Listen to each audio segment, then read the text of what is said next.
Halo netizen, ini adalah DFSK Ceres SF5. Nah, ini merupakan sebuah crossover elektrik dari DFSK Ceres ya. Nah, DFSK sebetulnya masih mencoba untuk ngetes pasar dulu atau cek ombak lah istilahnya untuk sebelum menjual SF5 ini ke Indonesia. Tapi kalau misalnya responnya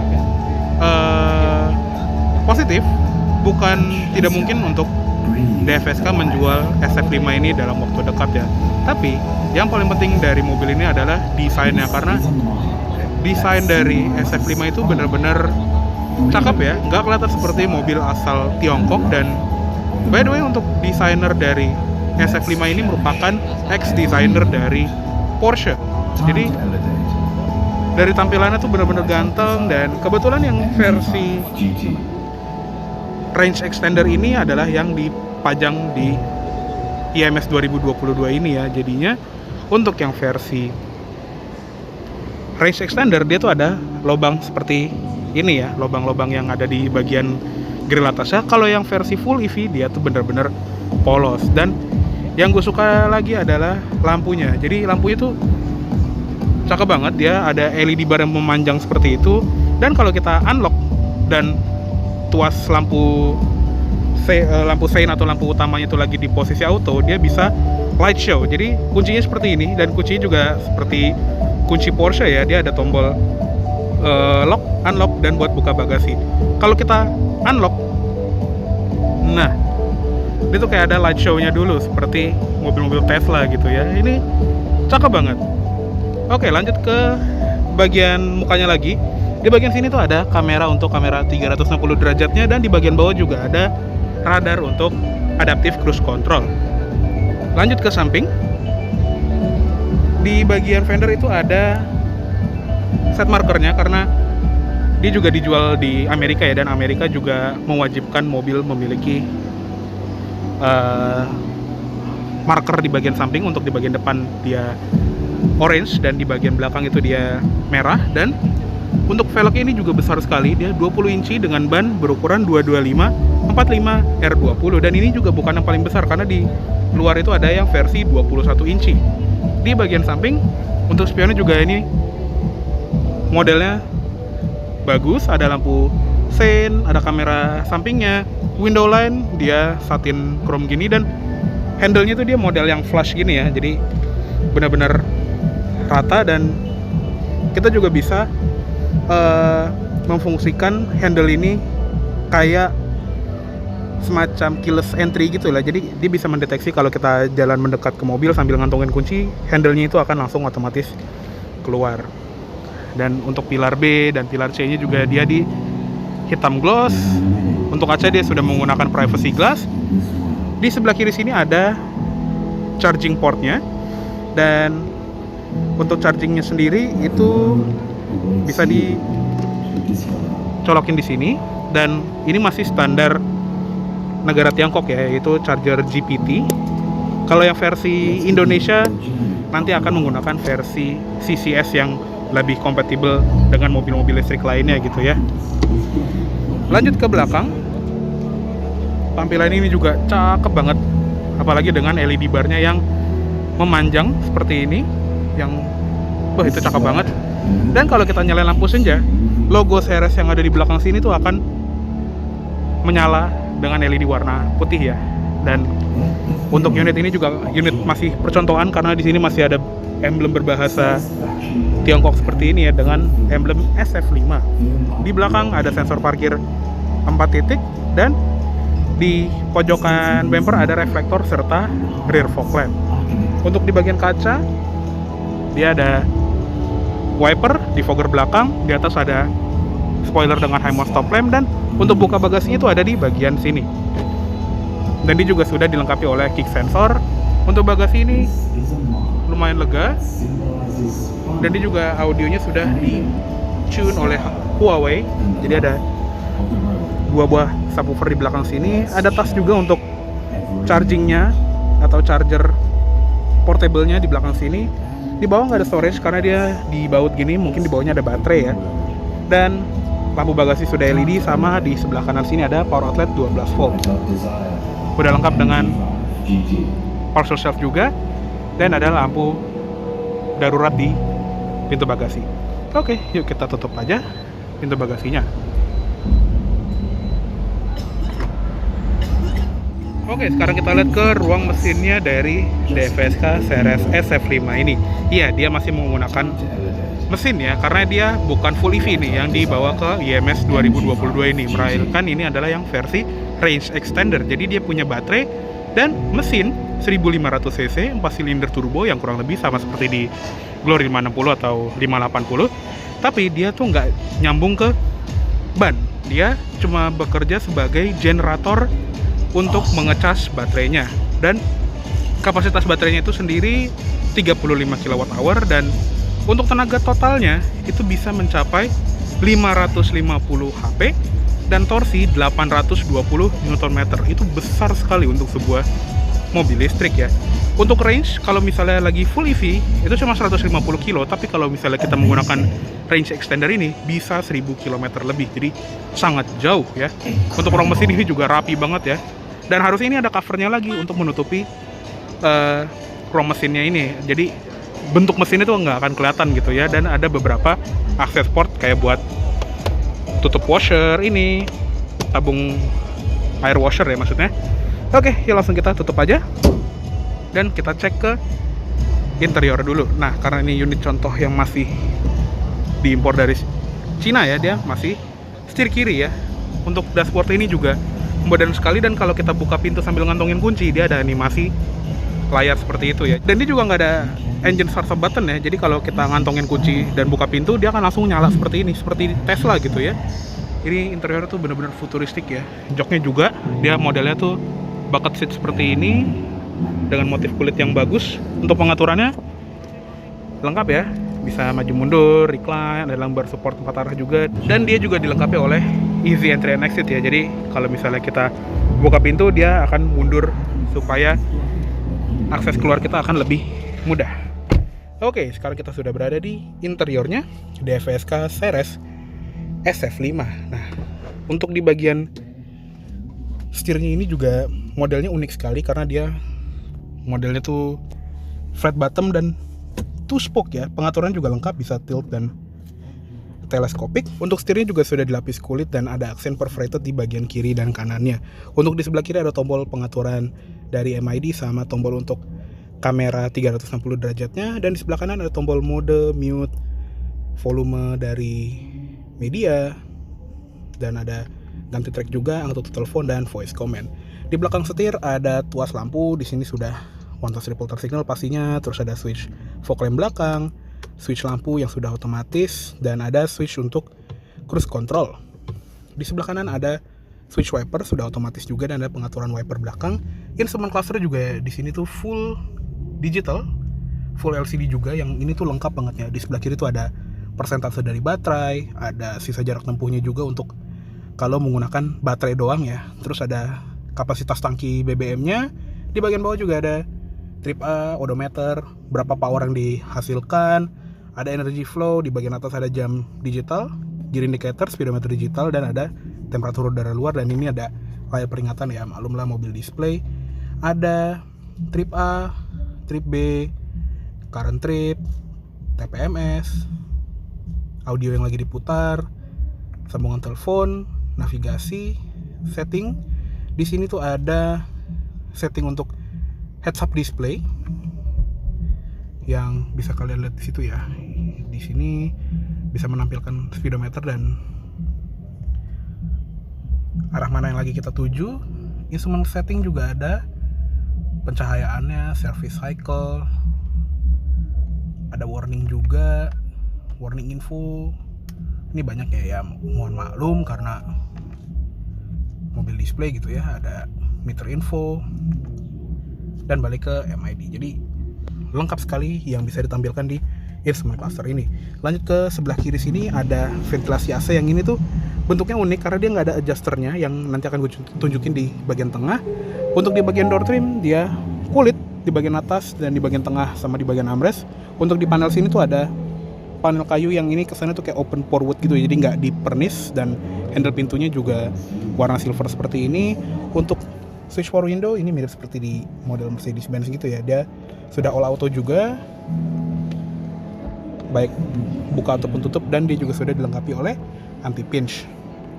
Pengaturan spion ada di sini, window lock.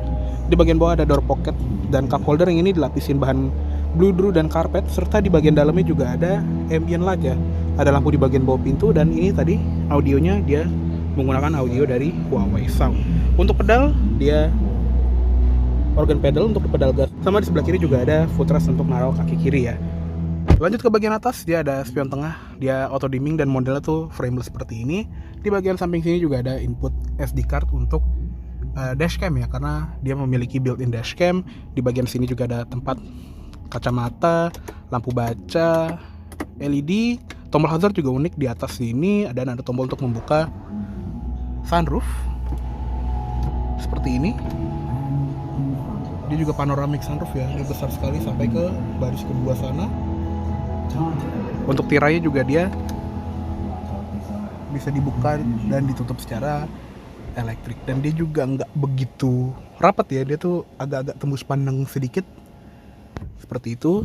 Dan di belakangnya ada tombol SOS yang di coverin plastik seperti ini, jadi nggak bisa ini ya, nggak bisa dipencet secara tidak sengaja. Untuk sun visornya juga sudah ada cermin dan lampu riasnya, dan kalau digeser apakah bisa di slide? Oh, belum bisa. Oke, lanjut ke bawah. Jadi di bagian sini tuh ada layar LCD besar yang ini tuh mengatur banyak dari fungsi mobilnya ya.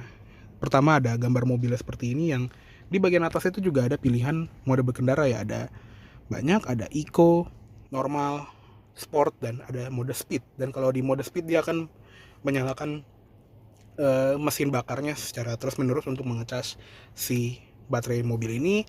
Ada quick control juga, jadi beberapa shortcut gitu ya, ada memory setting.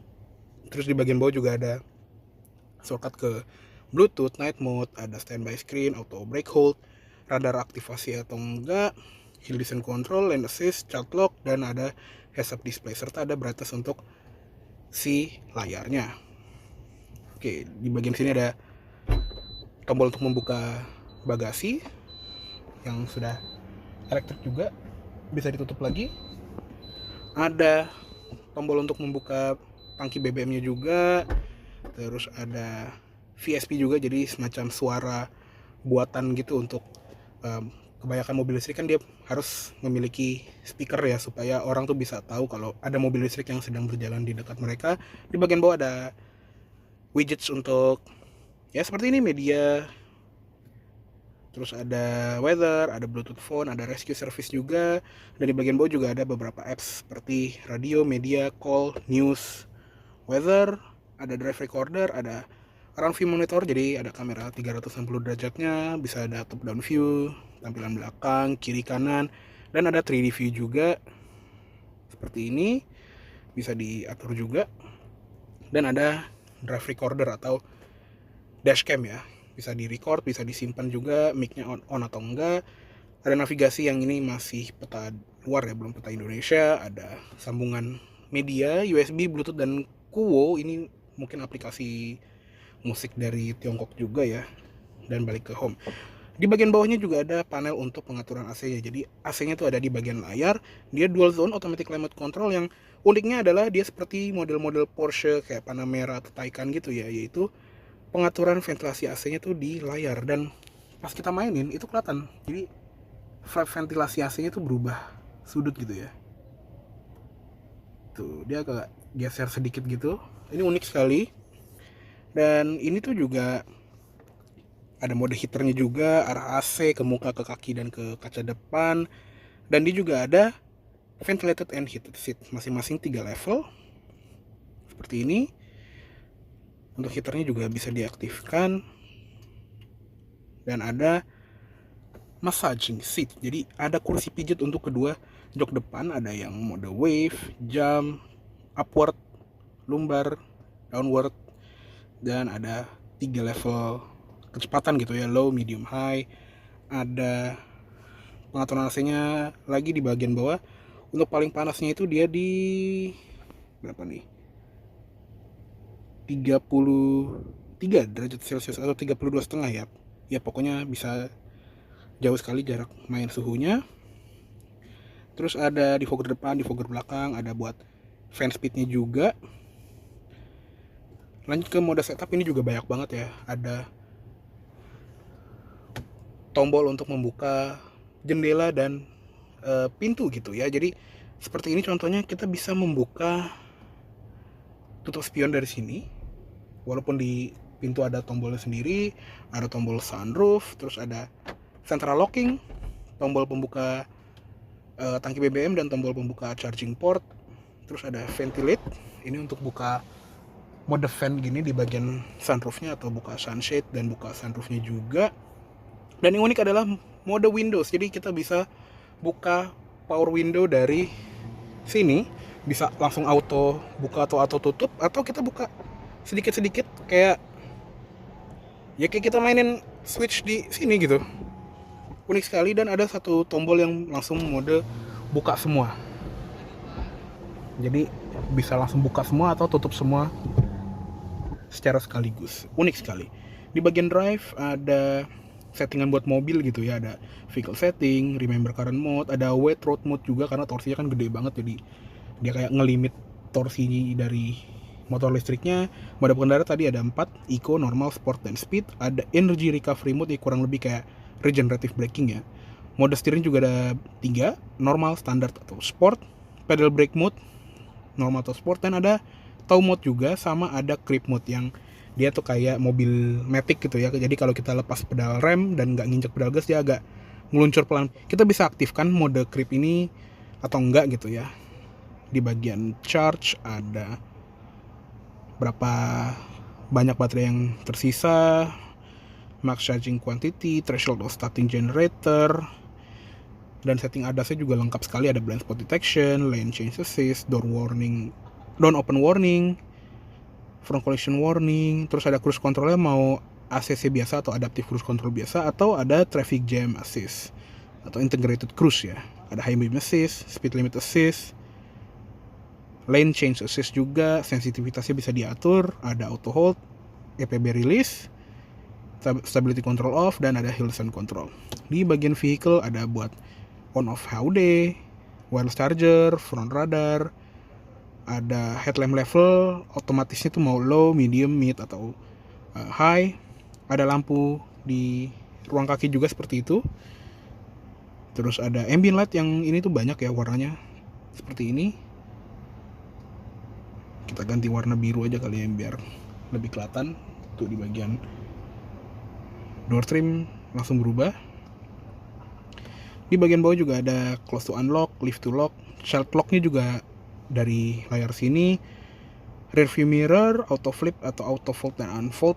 Di bagian seat untuk pengaturan memory seat ya, dan courtesy seat ini tadi ya ada easy entry exit lah kurang lebih. Jadi kalau kita buka pintu, joknya akan mundur supaya memudahkan akses masuk. Connection ini buat Bluetooth, Wi-Fi, dan hotspot. Terus setting suara, ada vehicle sound for pedestrian. Terus ada pengaturan untuk Huawei sound-nya juga kayak equalizer-nya. Terus ada mode-mode suaranya. Setting display ada banyak banget ya, ada buat automatic brightness, synchronous brightness, dan ada tema dari instrument clusternya. Ada 3 ya, ada yang seperti ini namanya yang versi klasik, ada juga yang sci-fi and tech, jadi agak mirip DRL-nya gitu ya, dan ada yang mode sport. Nah seperti ini.